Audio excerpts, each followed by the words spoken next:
Sahabat Oase Rohani Katolik yang terkasih, dimanapun Anda berada, apa kabar Anda semua?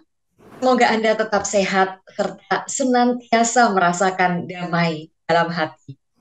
Santo Gerard Majella mengatakan, siapakah selain Allah yang dapat memberimu kedamaian?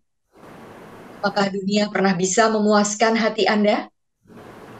Sahabat Oase Rohani Katolik yang terkasih, senang sekali saya Bernadette Esther bisa hadir kembali dan menyapa Anda dalam acara Oase Rohani Katolik edisi hari ini, Pekan Biasa ke-14. Saat ini, Romo Antonius Yakin Cipta Mulia PR juga sudah hadir bersama kita. Anda pasti sudah mengenal sosok Romo Yakin, panggilan akrab beliau, atau mungkin juga sudah menjadi follower Romo Yakin di Instagram beliau ya. Romo Yakin ditabiskan pada 22 Agustus 2013 dan saat ini beliau berkarya di Gereja Katolik Santo Stanislaus Kostka, Paroki Kranggan. Mari kita sapa Romo Yakin lebih dulu. Apa kabar Romo? Luar biasa, Mbak Bey, terima kasih. Terima kasih juga Romo sudah berkenan hadir dalam acara Oase Rohani Katolik untuk menyapa dan meneguhkan iman para pencinta acara ini antara berbagai kesibukan dan aktivitas Romo. Sama-sama, Mbak Bey. Baik, Romo, mari kita buka acara ini dengan doa. Silahkan Romo Yakin yang memimpin doa. Marilah kita berdoa. Bapa, kami bersyukur atas rahmat kasih-Mu. Engkau memanggil kami pribadi lepas pribadi untuk memasuki kerajaan-Mu. Ajarilah kami untuk berani mengusahakan kerajaan-Mu di dunia ini, sebagaimana yang menjadi kehendak-Mu. Ajarilah kami untuk berani menjadi rasul-rasul-Mu, orang-orang pilihan-Mu yang mewartakan kabar sukacita kepada banyak orang. Ini semua kami mohon dengan pengantaran Yesus Kristus Putra-Mu, Tuhan dan pengantara kami, yang hidup dan berkuasa bersama Engkau dan Roh Kudus, Allah sepanjang segala masa. Amin. Dalam nama Amin. Bapa dan Putra dan Roh Kudus. Amin. Sahabat Oase Rohani Katolik yang terkasih, antifon pembuka. Pandangan Tuhan tertuju kepada mereka yang takwa, kepada mereka yang berharap akan kasih setianya, dan hendak melepaskan jiwa mereka dari maut dan memelihara hidup mereka pada masa kelaparan. Bacaan dari Kitab Kejadian, bab 41, ayat 55 sampai 57, dilanjutkan dengan bab 42, ayat 5 sampai 7a, dan ayat 17 sampai 24a. Sekali peristiwa, seluruh negeri Mesir menderita kelaparan, dan rakyat berteriak meminta roti kepada Firaun. Maka berkatalah Firaun kepada semua orang Mesir, pergilah kepada Yusuf, perbuatlah apa yang dikatakannya kepadamu. Kelaparan itu melanda seluruh bumi. Maka Yusuf membuka semua lumbung dan menjual gandum kepada orang Mesir, sebab kelaparan itu makin hebat di tanah Mesir. Juga dari seluruh bumi datanglah orang ke Mesir untuk membeli gandum dari Yusuf, sebab kelaparan itu menghebat di seluruh bumi. Di antara orang yang datang membeli gandum itu, dapatlah pula anak-anak Israel, sebab tanah Kanaan pun ditimpa kelaparan. Sementara itu, Yusuf telah menjadi mangku bumi di negeri itu. Dialah yang menjual gandum kepada seluruh rakyat negeri itu. Maka ketika saudara-saudara Yusuf datang, kepadanya lah mereka menghadap, dan kepadanya lah mereka sujud dengan mukanya sampai ke tanah. Yusuf melihat saudara-saudaranya dan segera mengenal mereka. Tapi ia berlaku seolah-olah ia seorang asing bagi mereka. Dan dimasukkannya lah mereka semua ke dalam tahanan 3 hari lamanya.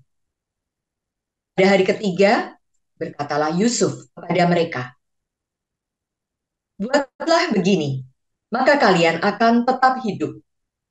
Sebab aku takut akan Allah. Jika kalian orang jujur, biarkanlah seorang saudaramu tetap tinggal terkurung dalam rumah tahanan, tapi kalian boleh pulang dengan membawa gandum untuk meredakan kelaparan seisi rumah.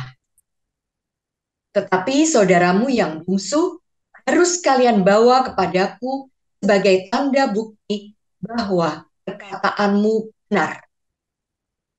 Kalau begitu, kalian tidak akan mati." Demikianlah diperbuat mereka. Mereka berkata seorang kepada yang lain, "Betul-betul kita menanggung akibat dosa kita terhadap adik kita Yusuf. Bukankah kita melihat betapa besar kesesakan hatinya ketika ia memohon belas kasih kepada kita, tapi kita tidak mendengarkan permohonannya?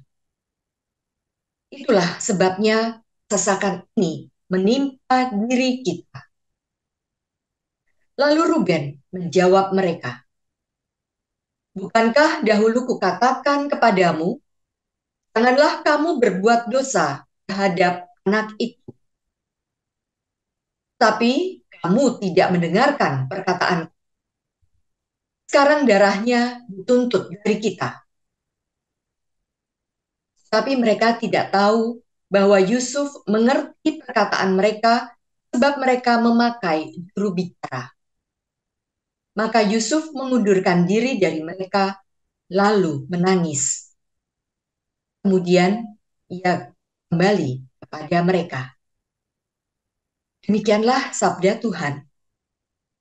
Syukur kepada Allah. Mazmur tanggapan dengan referen, "Semoga kasih setiamu menyertai kami, ya Tuhan, sebab kami berharap kepadamu." Semoga kasih setiamu menyertai kami ya Tuhan, sebab kami berharap kepadamu. Bersyukurlah kepada Tuhan dengan kecapi, bermazmurlah baginya dengan gambus 10 kali. Nyanyikanlah baginya lagu yang baru, ketiklah kecapi baik-baik mengiringi sorak dan sorai. Semoga kasih setiamu Tuhan menyertai kami ya Tuhan, sebab kami berharap kepadamu. Tuhan menggagalkan rencana bangsa-bangsa. Ia meniadakan rancangan suku-suku bangsa. Tapi rencana Tuhan tetap selama-lamanya. Rancangan hatinya turun-temurun. Semoga kasih setiamu menyertai kami ya Tuhan, sebab kami berharap kepadamu. Tunggu, mata Tuhan tertuju kepada mereka yang tua, kepada mereka yang berharap akan kasih setianya. Dia hendak melepaskan jiwa mereka dari maut dan memelihara hidup mereka pada masa kelaparan. Semoga kasih setiamu menyertai kami ya Tuhan, sebab kami berharap kepadamu. Kita siapkan hati untuk mendengarkan bacaan Injil. Haleluya, haleluya, haleluya.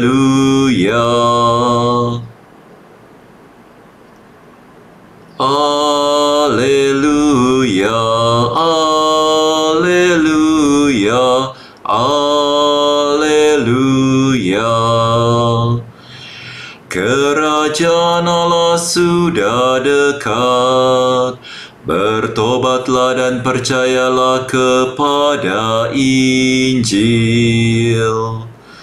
Haleluya, haleluya, haleluya.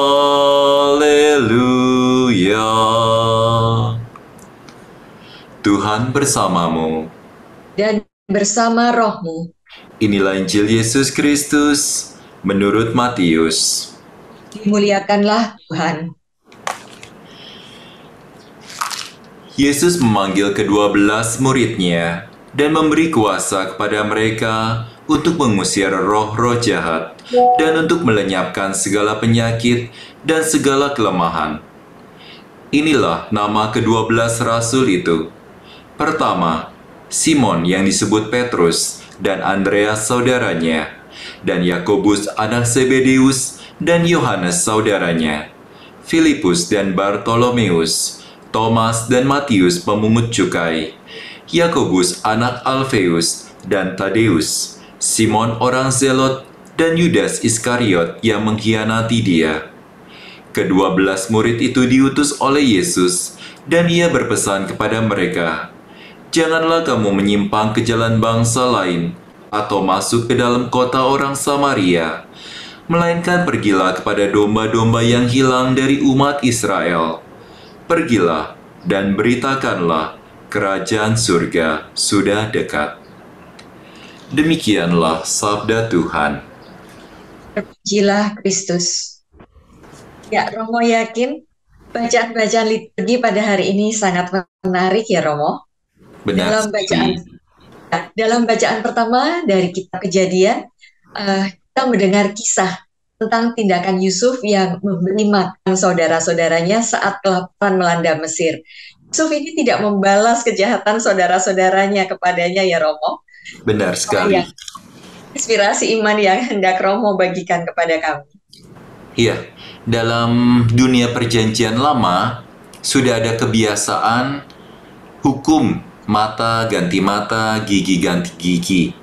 Yang ada adalah kesalahan yang satu akan dilanjutkan dengan kesalahan-kesalahan yang lain. Luka yang satu akan bertambah dengan luka-luka yang lain. Dendam yang satu akan semakin lama semakin membesar. Maka agar kita bisa menghentikan luka, menghentikan dendam, menghentikan sakit di antara orang-orang yang tersakiti itu, maka kita harus membalasnya dengan kasih. Itulah sebabnya dalam perjanjian baru, hukumnya berbeda. Bukan mata ganti mata, gigi ganti gigi, melainkan hukum kasih yang diterapkan oleh Yesus. Bagaimana melalui kasih, melalui pengampunan, melalui pemberian diri, rasa sakit atau rasa terluka itu pelan-pelan dapat disembuhkan. Luka kalau terus-menerus dikorek, terus-menerus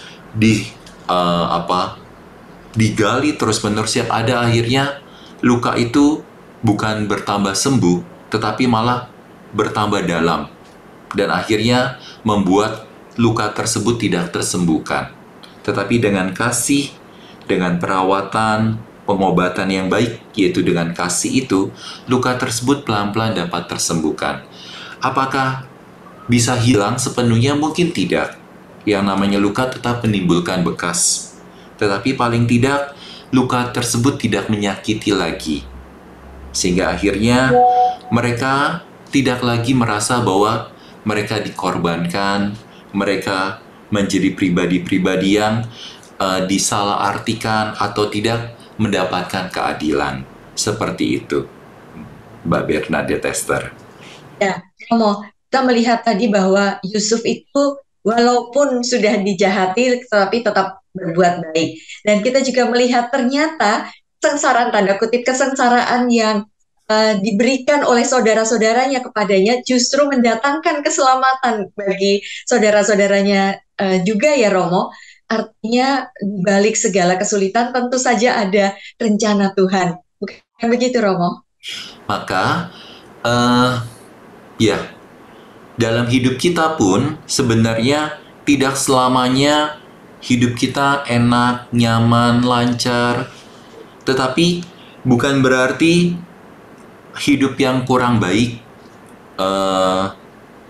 hidup yang mungkin mengalami penderitaan, kesulitan, itu bukan menjadi hidup yang tanpa makna. Justru melalui kesulitan, melalui penderitaan, kita mengerti artinya kegembiraan, mengerti artinya kesuksesan. Kalau hidup kita sukses terus, lancar terus, menyenangkan terus, mungkin kita lupa apa artinya rasa senang, rasa syukur, rasa sukses. Karena hidup menjadi datar. Tetapi pada saat hidup itu memiliki dinamika, ada saatnya berhasil, ada saatnya mungkin kurang berhasil, kita akhirnya dapat menghargai keberhasilan. Pada saat hidup kita mungkin tidak hanya senang terus, tetapi mungkin ada penderitaan, kita semakin menghargai apa artinya kesuksesan, kegembiraan, keberhasilan. Ataupun pada saat hidup kita mungkin mengalami kesepian, kita pun akan menghargai yang namanya kebersamaan. Pada saat kita sakit, kita menghargai yang namanya kesehatan. Maka melalui dinamika hidup itulah kita dapat memaknai bagaimana Allah senantiasa hadir menguatkan langkah kita untuk berani memaknai nilai-nilai, memaknai hal-hal yang berharga dalam hidup ini, sehingga kita pun pelan-pelan belajar menjadi pribadi yang bersyukur. Seperti itu. Ya, kamu yakin? Tadi di ayat 18 kita mendengar bahwa Yusuf mengatakan, sebab aku takut akan Allah. Dan tadi Romo juga sudah menyebutkan bahwa Yusuf tidak membalas kejahatan dengan kejahatan lagi. Tapi dia memutus dan mengasihi saudara-saudaranya karena dia takut akan Allah. Mungkin ini juga menjadi kunci bagi kita ketika kita sedang tidak baik-baik saja, perasaan marah, perasaan dendam karena disakiti, kita juga ingin menyakiti, tetapi mungkin kita juga perlu kalimat ini ya, Romo, akan Allah. Ya, benar sekali. Kenapa takut akan Allah?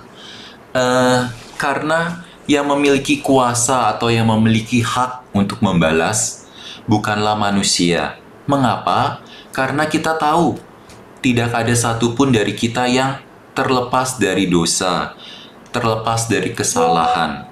Maka yang bisa membalas itu hanyalah pribadi yang tidak berdosa, yaitu Allah sendiri. Maka pada saat kita mau membalas kejahatan dengan kejahatan, kita seolah-olah berlaku sebagai Allah. Tandanya kita mengilahkan diri kita. Dan itu suatu perbuatan yang kalau dalam perjanjian lama itu perbuatan yang sangat musyrik, yang sangat tidak sesuai dengan kepercayaan agama Abrahamistik dengan monoteisnya. Allah yang esa, Allah yang satu, Allah yang maha kuasa. Pada saat kita membalas, kita memposisikan diri sebagai Allah. Dan itulah yang menyebabkan Yusuf sadar bahwa saya juga nggak terlepas loh dari dosa. Bahwa saya juga punya kesalahan di masa lalu, sehingga saya juga nggak punya hak untuk membalas saudara saya. Yang ada adalah ketakutan, rasa takut, atau rasa hormat yang lebih kepada Tuhan, rasa hormat yang mendalam, yang membuat saya menyadari bahwa ini bukan hak saya. Yang punya hak untuk membalas adalah Allah sendiri. Yang saya bisa lakukan adalah sebagai sesama manusia, sebagai sesama orang berdosa, adalah bagaimana saya mengupayakan kasih dengan menyetop rasa sakit, rasa marah itu dengan kasih sendiri. Sehingga akhirnya rasa terluka itu pun dapat terobati. Seperti itu. Baik, Romo yakin terima kasih sekali untuk renungannya yang sungguh meneguhkan dan mencerahkan dan mengingatkan kami untuk meniadakan segala ketidakberesan yang ada di sekeliling kita maupun kesakitan yang kita alami dengan kasih.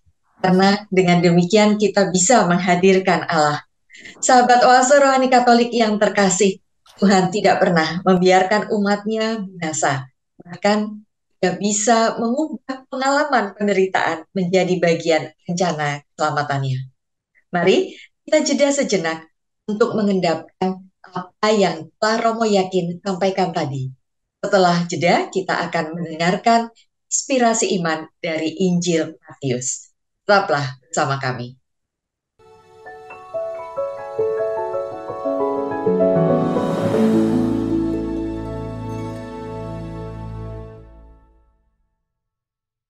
Sahabat Oase Rohani Katolik yang terkasih, Anda masih bersama kami, Romo Antonius Yakin, Cipta Mulia R, dan saya Bernadette Esther. Bila Anda memiliki pertanyaan atau hendak sharing iman, Anda bisa menghubungi kami melalui ORK aj2021@gmail.com atau melalui WA dengan nomor 0881 0251 33438. Mari kita lanjutkan perbincangan rohani kita.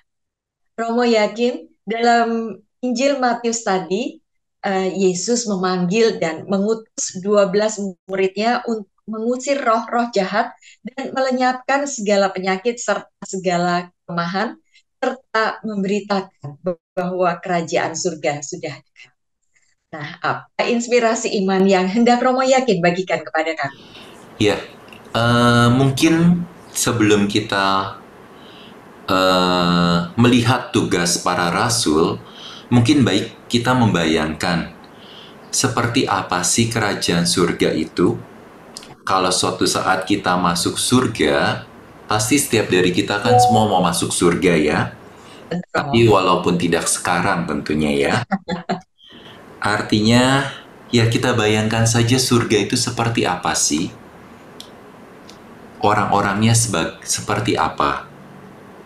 Nah, kalau kita membayangkan surga itu orang-orangnya senantiasa ramah, berbuat baik, saling mengampuni, saling mengasihi, lakukanlah itu sekarang ini, saat ini. Jangan menunda-nunda nanti-nanti. Karena Yohanes Paulus kedua mengatakan kita sudah mulai bisa mencicipi surga di dunia ini. Apa yang kita bayangkan tentang surga, kita perjuangkan saat ini. Nanti akan mendapatkan kepenuhannya, kesempurnaannya secara paripurna di surga yang kita imani tersebut. Jangan sampai kita membayangkan surga itu sebagai tempat yang nyaman, luar biasa enak, tetapi dari sekarang di hidup dunia kita, malah kita menteror orang, menyerang orang, kita memaki orang, kita mendendam kepada orang. Mungkin saja surga yang nanti kita alami adalah kesempurnaan dari tadi. Rasa marah, rasa dendam, teror yang kita sudah perjuangkan dalam kehidupan di dunia ini. Maka, kalau kita membayangkan surga itu penuh kedamaian dan sukacita, perjuangkanlah saat ini, sekarang ini. Ada sebuah cerita menarik tentang analogi surga dan neraka. Suatu hari ada seseorang yang dibawa malaikat untuk melihat bagaimana kondisi neraka, bagaimana kondisi surga. Nah, orang tersebut dibawa oleh malaikat memasuki neraka. Neraka itu ternyata tempatnya mewah, dingin, ada AC-nya gitu ya. Makanannya juga enak, melimpah. Dan dilihat banyak orang. Tetapi orang-orangnya ternyata kelaparan semua, kurus-kurus. Padahal di hadapannya banyak makanan berlimpah. Kenapa? Pada saat dilihat ternyata orang tersebut tangannya tidak bisa ditekuk, tidak bisa dibengkokkan. Jadi mereka mengambil makanan dan mereka tidak bisa menekuknya, jadi tidak bisa dimasukkan ke mulut. Sehingga akhirnya, ya sudah, mereka hanya sekedar melihat makanan terus-menerus tanpa bisa memakannya. Itulah kondisi neraka. Lalu setelah itu, orang tersebut dibawa oleh malaikat ke surga. Di surga ternyata suasananya juga sama. Tempatnya menyenangkan, mewah, banyak makanan enak. Dan ternyata tangan orang tersebut di surga juga nggak bisa ditekuk. Tetapi mereka makan dengan riang, dengan sukacita, dengan kegembiraan. Tidak ada orang yang kelaparan di surga. Apa yang membedakan? Kalau yang di neraka, mereka mengambil hanya untuk dirinya sendiri. Akhirnya, karena tangannya tidak bisa ditekuk, ya mereka tidak bisa menyuapi dirinya sendiri. Sedangkan di surga, karena tangan mereka sadar tidak bisa ditekuk, maka mereka saling menyuapini. Saya mengambil makanan untuk orang lain, dan orang lain mengambil makanan untuk saya. Sehingga akhirnya di surga pun mereka bisa makan dengan nyaman, dengan gembira, sadar bahwa saya nggak bisa hidup untuk diri saya sendiri. Saya diajak untuk berbagi dengan sesama. Itulah analogi surga dan neraka. Maka, hal yang sama sebenarnya dalam kehidupan kita di dunia ini. Kalau kita hanya mementingkan diri kita sendiri saja, kita egois, kita mau menang sendiri, kita mau dipahami, kita mau pokoknya harus semua keinginan saya tercapai, yang ada adalah kita akan mengalami bentrokan, kita akan mengalami konflik terus-menerus. Dan akhirnya hidup kita juga tidak damai, banyak orang yang mungkin tidak suka dengan diri kita, dan kita akan menjadi pribadi yang mungkin pemarah, pendendam, protes dengan segala hal. Tetapi pada saat kita belajar untuk bukan hanya mementingkan diri kita sendiri, kita berani berbagi dengan sesama, maka akan banyak orang yang datang membantu kita, bekerja sama dengan diri kita, dan kita pelan-pelan pun akan merasakan sukacita kebersamaan. Sehingga akhirnya rasa mungkin diperlakukan tidak adil, diperlakukan sewenang-wenang, itu pelan-pelan bisa hilang karena semua serba ditanggung bersama. Dalam kebersamaan itulah kita juga merasakan kasih yang menyatukan, kasih yang mendewasakan, kasih yang menghidupkan. Maka, kalau kita mau mewujudkan kerajaan surga, sangat jelas, mulailah kita berani berbagi, mulailah kita berani menerapkan apa yang kita bayangkan tentang surga dalam kehidupan sekarang ini di sini. Seperti itu, Mbak Bey. Ya, luar biasa menarik sekali analogi yang menceritakan surga dan neraka. Kita bisa melihat bahwa egoisan atau pusatan pada diri sendiri mengakibatkan otak ini menjadi buntu ya Romo. Tidak bisa melihat, sementara tadi di surga justru keterbukaan hati, lalu keinginan untuk sama berbagi, malah mendatangkan sukacita untuk semua. Nah, Romo bilang bahwa kita bisa menciptakan surga atau bisa mengusahakan surga saat di sini. Apakah ketika kita sedang mengalami berbagai macam kesulitan, entah karena masalah keluarga, masalah ekonomi, tiadaan pekerjaan, atau apapun yang menghimpit saat ini, kita juga bisa menemukan surga itu, Romo? Ya, sangat mungkin. Surga itu dapat kita wujudkan dalam komunitas kita yang paling kecil, yaitu keluarga. Caranya, bagaimana kita mulai bersatu bersama keluarga? Paling gampang dalam doa bersama. Doa bersama itulah yang menyatukan keluarga sebagai kesatuan kasih, komunitas kasih. Banyak umat yang mengatakan susah Romo, boro-boro buat doa bersama. Kadang buat kumpul bersama aja, makan bersama atau misa bersama aja susah. Ya sudah, kalau kita hanya mengatakan susah, yang ada adalah itu menjadi benar-benar menjadi sesuatu yang susah, sesuatu yang mustahil, dan akibatnya tiap-tiap pribadi, tiap-tiap anggota keluarga itu akan berjalan makin lama makin jauh, makin sendiri-sendiri. Maka kita lihat lagi, kenapa sih kita punya kesulitan untuk berdoa bersama?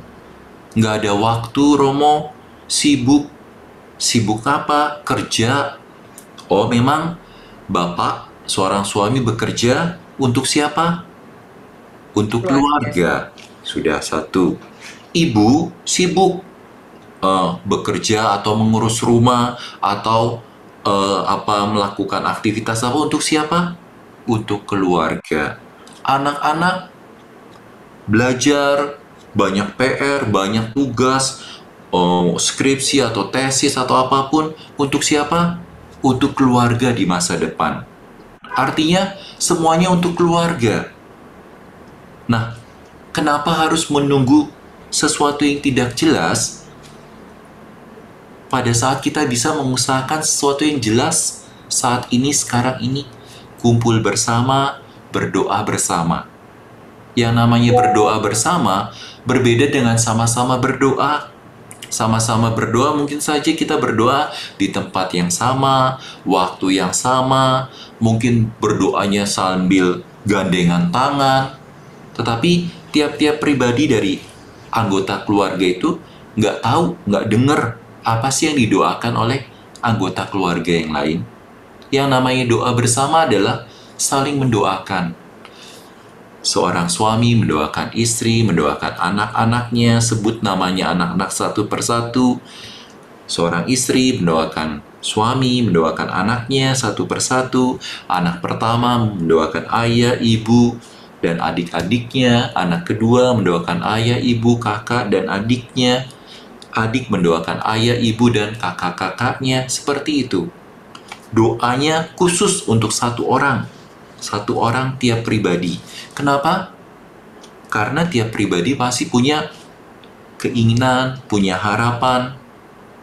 Artinya, dalam doa bersama itulah kita diajak untuk semakin berani peduli, semakin berani memperhatikan tiap anggota kita. Maka doanya pun jangan doa hafalan, tapi doa yang sungguh-sungguh keluar dari hati, dari hasil memperhatikan. Saya memperhatikan suami saya ingin mendoakan apa? Saya memperhatikan anak saya yang pertama, saya ingin mendoakan apa? Saya memperhatikan anak saya yang kedua, saya ingin mendoakan apa? Tiap pribadi pasti berbeda-beda. Pada saat kita saling mendoakan satu sama lain, kita mengajarkan anggota keluarga kita untuk paling tidak punya rasa kepedulian kepada orang-orang yang seharusnya dapat kita cintai dan mencintai kita secara tulus. Dan pada saat itulah kita belajar untuk mulai pelan-pelan tidak lagi memperhatikan atau mementingkan diri sendiri, tapi mulai terbuka terhadap sesama sekitar kita yang paling dekat. Dan Yesus juga pernah mengatakan, di mana 2-3 orang berkumpul dalam namaku, di situ aku ada atau hadir. Coba cari di Injil, nggak pernah Yesus mengatakan kalau kamu berdoa seorang diri, aku hadir. Tidak, yang ada di mana 2-3 orang berkumpul. Artinya, pada saat kita berdoa bersama, Kristus sendirilah yang hadir, yang akan menyatukan keluarga kita dalam ikatan kasih. Pada saat keluarga bersama-sama mendoakan doa bersama, maka keinginan saya, harapan saya menjadi harapan dan keinginan keluarga yang disatukan oleh Kristus dalam ikatan kasih. Pada saat keluarga bersatu, bagi saya sih tidak ada yang mustahil. Karena bukan lagi saya sendiri yang bergerak, bukan hanya keluarga saya sendiri yang bergerak, tetapi saya bersama keluarga dan Kristus yang hadir, yang mengusahakan hal tersebut. Maka pada saat itulah, bukan hanya sekedar kesuksesan duniawi, tetapi justru keselamatan surgawi dan kedamaian bersama itu sungguh-sungguh dapat dirasakan. Disitulah surga dunia sungguh-sungguh terwujud. Seperti itu, Mbak Bey. Ya, Romo luar biasa sudah mengingatkan kami betapa pentingnya berdoa bersama di dalam keluarga. Karena nanti akan ada damai di dalam keluarga yang kemudian mengisi jiwa kita dan kemanapun kita pergi, keluar menuntaskan segala tugas kita, damai itu akan tetap terbawa di dalam hati ya, Romo. Benar, Mbak B. Ya, Romo tadi menyebutkan bahwa ketika berdoa dan misalnya seorang istri menyebut nama suaminya, menyebut nama anak-anaknya, kemudian masing-masing dimintakan doa sesuai dengan keperluannya. Ini kok sama seperti ketika Tuhan Yesus memanggil ya Romo, memanggil dengan nama karena Yesus tahu bahwa eh, bagaimana pribadi kita, dia tahu latar belakang kita, kelebihan dan kelemahan kita. Seperti yang doa tadi, kita menyebut nama anak kita, kita tahu persis apa yang dia butuhkan saat itu. Begitu ya Romo? Benar sekali, dan pada saat kita menyebut nama, benar-benar fokus pada seseorang yang kita tuju, kita doakan, maka kita sungguh-sungguh memberikan intensi perhatian kepada dia. Dan mereka pun pada saat didoakan akan merasa bahwa, oh iya, saya dihargai, saya dicintai, saya diterima di keluarga ini. Sehingga akhirnya saya nggak perlu loh nyari orang lain di luar keluarga yang dapat mencintai saya lagi. Karena jelas saya sudah menemukan orang yang sungguh mencintai saya di dalam keluarga. Sehingga akhirnya kemungkinan untuk mungkin menyeleweng, kemungkinan untuk lari dari rumah untuk anak-anak itu bisa dihilangkan atau diminimalkan. Dan pada saat anak-anak atau tiap anggota keluarga bisa mendoakan anggota keluarga yang lain dan didengar, maka anak-anak pun akan merasa bahwa dia dihargai, dia diterima. Apa yang dia doakan sungguh menjadi sesuatu yang berarti buat keluarga. Dan akhirnya anak-anak pun juga tidak perlu mencari orang lain untuk mendengarkan dia. Berapa banyak anak-anak kita yang tidak merasa kerasan, tidak merasa nyaman di rumah, dan akhirnya mencari orang lain untuk mendengarkan keluh kesah mereka, atau mencurahkan segala sesuatu di medsos.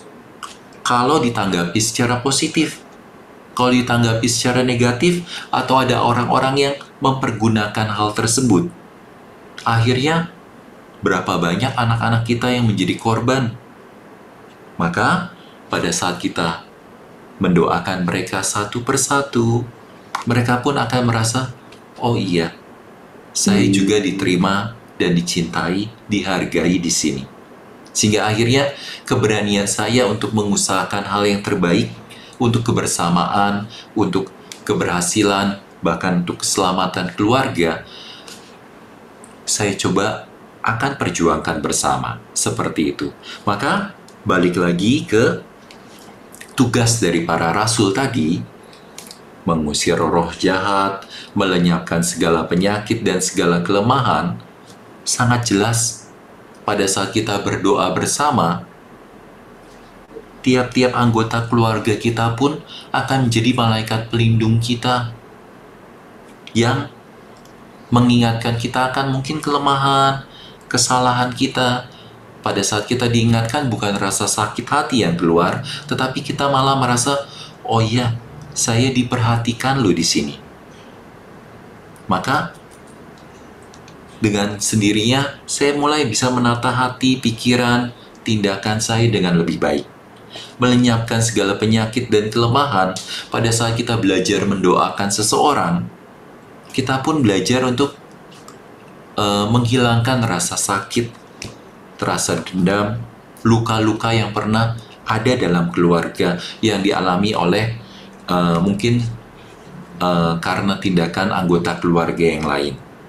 Paus Fransiskus mengatakan dalam sinode luar biasa tentang keluarga, kita nggak pernah dilahirkan di keluarga yang sempurna. Kita tidak memiliki ayah yang sempurna, ibu yang sempurna, anak-anak yang sempurna. Masing-masing dari kita pasti pernah menyakiti satu sama lain. Tetapi yang paling utama adalah bagaimana pengampunan itu sungguh-sungguh diwujudkan. Pengampunan yang akhirnya melenyapkan segala keinginan-keinginan jahat kita untuk membalas, melenyapkan segala rasa sakit penyakit yang ada dalam diri kita, dendam-dendam kita, kelemahan-kelemahan kita. Maka pengampunan itulah yang menyempurnakan tindakan kasih. Bukan hanya sekedar kasih yang kita ungkapkan, tetapi melalui perkataan, tetapi juga kasih yang kita ungkapkan melalui tindakan nyata. Seperti itu, Babe. Ya, Romo, terima kasih. Memang tidak, keluarga kita tidak sempurna, kita sendiri pun juga tidak sempurna. Tapi yang murid-murid Yesus pun juga bukan orang-orang sempurna ya, Romo. Jadi disebutkan bahwa ada Matius pemungut cukai. Nah, kita tahu bagaimana nilai seorang pemungut cukai di mata masyarakat. Tetapi dalam kitab suci ini justru memang penyebutan nama memiliki arti penting ya, Romo. Sama seperti ketika kita menyebutkan uh, nama anggota keluarga kita. Dan Romo, kita juga pun dipanggil oleh Yesus sesuai dengan nama kita masing-masing, dengan perannya masing-masing. Apakah sebagai ibu rumah tangga, ayah, atau anak-anak ya, Romo? Benar sekali, artinya tiap dari kita pasti memiliki peran.